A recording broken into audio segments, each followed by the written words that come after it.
Hello, this is Cinema 1408, and this is the film Civil War. A group of journalists embarks on a 1,400-kilometer journey to visit a country torn apart by civil war. They want to interview the president before he is executed by the rebels.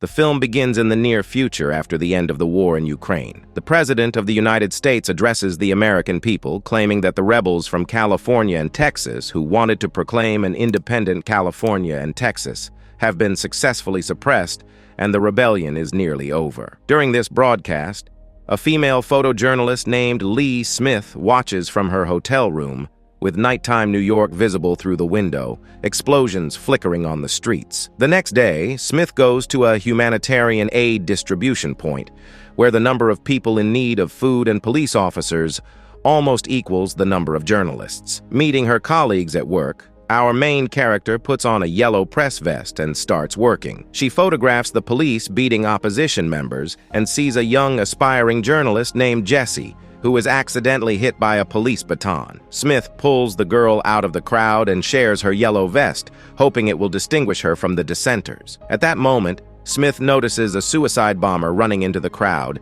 and pulls Jesse to the ground just before the explosion. Immediately after this, Smith grabs her camera and takes a picture of the injured people. Jesse, who wants to be as cool a journalist as Smith, takes a photo of her at work. Later, Smith meets with colleagues at the hotel, journalist Joel and their boss, Sammy. Sammy believes that after Washington falls, the remaining states will also clash. Learning that Smith and Joel plan to travel to Washington to interview the U.S. president while he's still alive, Sammy asks to join them. That evening, as she heads to bed, Smith meets Jesse, who thanks her idol for her help and the yellow vest. Later, while lying in the hotel bathtub, Smith recalls numerous instances of human cruelty around the world that she has witnessed over her years as a journalist. The morning in New York paints deserted streets and snipers on rooftops. Leaving her hotel room, Smith sees Jesse in a car, but dislikes that Joel wanted to take her on a dangerous adventure. Joel says he agreed to take her along so she could gain experience and additional journalism skills. The four of them drive to Washington State to interview the U.S. president, a journey of almost 1,400 kilometers. The journey has only just begun. As the journalists hit the road, they see numerous abandoned cars, forcing them to navigate carefully. They arrive at a military checkpoint where they see refugees heading to New York. Spotting a gas station nearby, Smith stops to fill the car's tank, despite armed civilians standing guard. The militias agree to refuel their car, but the price is 10 times higher than usual. Taking the opportunity, Jesse gets out of the car to stretch her legs. Smith and Jesse see hanging bodies of Americans who are still alive. A young man who joined the militias proudly tells them that these are looters, admitting he went to school with them, and offers Jesse to pick one for him to shoot in front of her. To defuse the situation, Smith suggests taking a selfie, and the young man's ambition outweighs his bloodthirstiness as he smiles for the camera among the victims. Later in the car, Jesse says she hates herself for freezing in a serious situation and not thinking to take any pictures. Smith advises her not to take it too hard, adding that even if something happens to those hanging Americans at the gas station, they can't change it. From the stress, Jesse starts crying but quickly pulls herself together. When the journalists pass a parking lot full of destroyed American Humvees, Smith asks Joel to stop near a wrecked helicopter. Smith asks Jesse to take some shots, helping her distract from the previous incident. At a rest stop 820 kilometers from Washington, the journalists periodically hear gunfire. Smith complains to her mentor Sammy that she is disheartened by the fact that a civil war happened in her homeland. Joel drowns his sadness and fear of the trip to Washington in alcohol. The next day, the journalists arrive at a battleground between the militias and the U.S. Armed Forces. The journalists document and photograph everything happening. When one militia member is pinned down by fire, others throw smoke grenades and cover him, but he still gets hit by American soldiers' bullets. Smith fearlessly photographs everything alongside Jesse. The militias clear one building of soldiers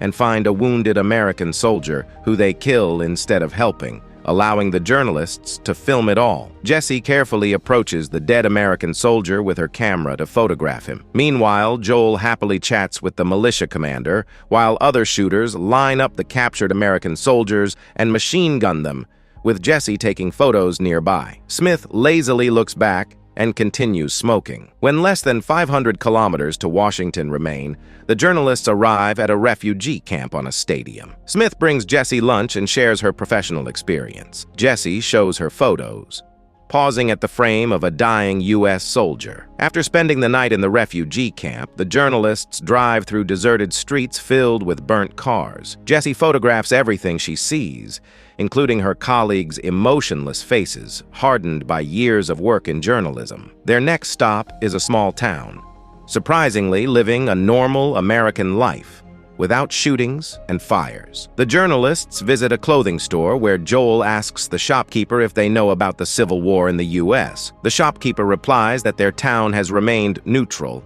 not taking any side. Smith tries on a dark green dress in the store, and Jesse takes a photo, making her smile. While smoking with Sammy outside, Smith notices snipers on the roof, guarding the town with an iron hand and sharp eyes. With less than 300 kilometers to Washington, the journalists encounter an unfinished Christmas fair and a body lying on the road. They stop, unsure if it's safe to continue. Sammy suggests going back and taking another road, while Smith examines a mansion nearby through her camera's zoom. Unexpectedly, a sniper from the mansion fires at their car. The journalists see American snipers exchanging fire with the mansion sniper. They move closer to the U.S. soldiers and learn from them that they don't know who they are fighting. Someone is trying to kill them, and they are trying to kill him back. While Joel chats and Jesse takes pictures, Smith lies tiredly on the ground admiring flowers. Soon, an American sniper pulls the trigger, killing the man in the mansion. The journalists continue their journey. While Joel and Jesse nap, Smith notices a car behind them. Cowardly Sammy advises letting them pass without looking at the driver. When the cars align, Joel recognizes his Chinese colleague from Hong Kong, Tony. Tony and his partner are also heading to Washington to interview the U.S. president. Overjoyed by the encounter, Tony switches to their car on the move. Jesse excitedly changes places and Tony's driver speeds off. Smith and Joel start worrying about Jesse, who has disappeared with some unknown Asian men. Tony assures them everything will be fine, but Smith nervously yells at him, nearly causing them to crash into an oncoming truck. The journalists finally find the car with Jesse near a farm. The doors are open, but no one is inside. Smith turns off the road and starts searching. They find the driver and Jesse captive by armed men in military uniforms, dumping a pile of civilian bodies into a large pit, covering them with lime. Joel is sure nothing bad will happen to them because U.S. soldiers respect press badges, but cowardly Sammy disagrees, thinking they will be killed as unnecessary witnesses. Leaving Sammy to wait, the journalists go to talk to the soldiers. Joel introduces himself as an American journalist and says the prisoners are his colleagues. Joel lies to the commander, saying they are going to report on a university campus opening in a neighboring town, but the soldier shoots Tony's partner, killing him on the spot. Joel says they are Americans. The soldier asks who they follow on Twitter and who they support in the current war. The soldier asks where they are from. Joel says he is from Florida.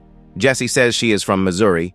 Smith says she was born in Colorado. When it comes to Tony, he says he is from Hong Kong. The soldier responds by shooting the Chinese man in the chest. Joel asks them to stop shooting, but this angers the ultra-nationalist even more. The soldiers prepare to kill them all. At this moment, Sammy appears driving a car and knocks the soldiers into their pit. One of the soldiers climbs out of the pit, grabs a machine gun, and opens fire on their car. After getting back on the road, Joel cries over the loss of his Chinese friend, and Jesse vomits in the car. Sammy says they need to stop, revealing he was wounded by the soldier and cannot drive. Moving the old man to the back seat, Joel jumps behind the wheel and speeds off. They rush through a forest on fire. The next morning, they reach a military base in a small town, Charlottesville, where the California and Texas armies are concentrated. Sammy cannot be saved and dies from his wounds. While Jesse sadly looks at the deceased Sammy, Joel screams, releasing accumulated fear, pain, and rage. After their boss is placed in a zinc coffin, Smith deletes his posthumous photo from her camera,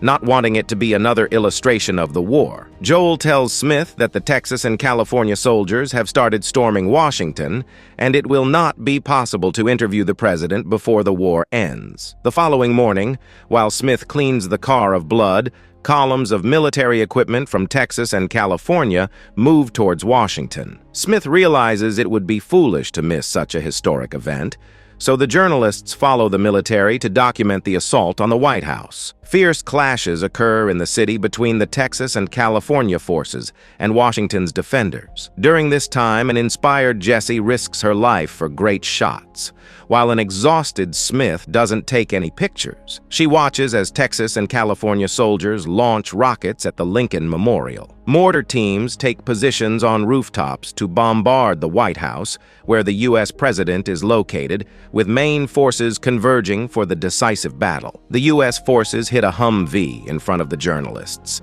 and Jesse eagerly photographs the burning crew. Texas and California vehicles break through the gates and drive onto the White House grounds, while the FBI escorts the president through another exit to a waiting armored convoy, which is then rammed by a Humvee. The president's limousine is shot at with a machine gun, but Smith realizes the president isn't inside. The journalists enter the now empty White House, which the attackers have lost interest in. Following them into the White House are the Texas and California soldiers. In the press room, they find the president's secretary, who offers to negotiate the president's surrender in exchange for his safety, but the soldiers shoot her, saying they don't negotiate with terrorists. The Texas and California soldiers move further inside. A firefight ensues in the corridors between the president's guards and the soldiers. After eliminating the guards, the soldiers steadily advance towards the president. They clear room after room. Jesse, standing nearby, captures the most dramatic shots, heedless of the danger to her life. Even a seasoned journalist like Smith stays back, not taking unnecessary risks. At one point, Jesse runs into the corridor to take an impressive shot, and the president's guards appear, starting a shootout. Smith jumps out of cover to protect her, and Jesse falls dead beside her. The separatists find the terrified president and drag him by his legs. When Joel arrives, he asks the soldiers to stop and requests the president to say something on camera for the last time. The president pleads for his life. When Joel says he's gotten what he wanted, the soldiers shoot the president several times. Jesse captures the moment, taking a series of photos with her camera. Thanks for tuning in, folks. If you enjoyed the movie review, make sure to subscribe to our channel so you don't lose me in YouTube's algorithms. If you'd like me to summarize another movie or series, let me know in the comments below this video. And if you're feeling generous and want to support this channel so I can afford more caffeine, you can become a sponsor by clicking the link in the description.